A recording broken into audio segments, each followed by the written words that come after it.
అఊదు బిల్లాహి మినష్ షైతానిర్ రజీమ్. నేను శపించబడిన బహిష్కరించబడిన శైతాన్ నుండి రక్షణ పొందటానికి అల్లాహ్ శరణు వేడుకుంటున్నాను. الذين يظاهرون منكم من نسائهم ما هن أمهاتهم إن أمهاتهم إلا اللائي ولدنهم وإنهم ليقولون منكرا من القول وزورا وإن الله لعفو غفور. మీలో ఎవరైతే తమ భార్యలను జిహర్ ద్వారా దూరంగా ఉంచుతారో అలాంటి వారి భార్యలు వారి తల్లులు కాలేరు.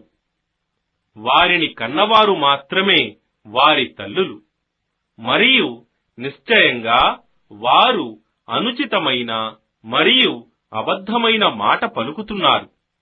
మరియు నిశ్చయంగా అల్లాహ్ మన్నించేవాడు, క్షమాశీలుడు. والذين يظاهرون من نسائهم ثم يعودون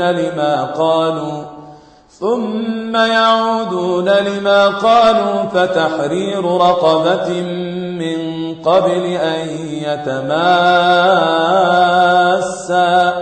ذلكم توعظون به والله بما تعملون خبير. మరియు ఎవరైతే తమ భార్యలను జిహర్ ద్వారా దూరం చేసి తరువాత తమ మాటను వారు ఉపసంహరించుకోదలిస్తే వారిద్దరూ ఒకరినొకరు తాకక ముందు ఒక బానిసను విడుదల చేయించాలి. ఈ విధంగా మీకు ఉపదేశమివ్వబడుతోంది. మరియు మీరు చేస్తున్నదంతా అల్లాహ్ ఎరుగును. فمن لم يجد فصيام شهرين متتابعين من قبل أن يتماسا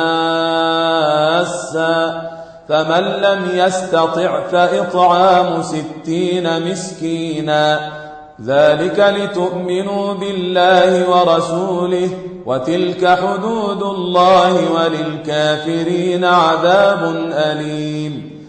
కానీ ఎవడైతే ఇలా చేయలేడో అతడు తన భార్యను తాకక ముందు 2 నెలలు వరుసగా ఉపవాసముండాలి. ఇది కూడా చేయలేనివాడు 60 మంది నిరుపేదలకు భోజనం పెట్టాలి. ఇదంతా మీరు అల్లాహ్ను మరియు ఆయన ప్రవక్తను దృఢంగా విశ్వసించటానికి. మరియు ఇవి అల్లాహ్ నిర్ణయించిన హద్దులు. మరియు సత్యతిరస్కారులకు బాధాకరమైన శిక్ష పడుతుంది.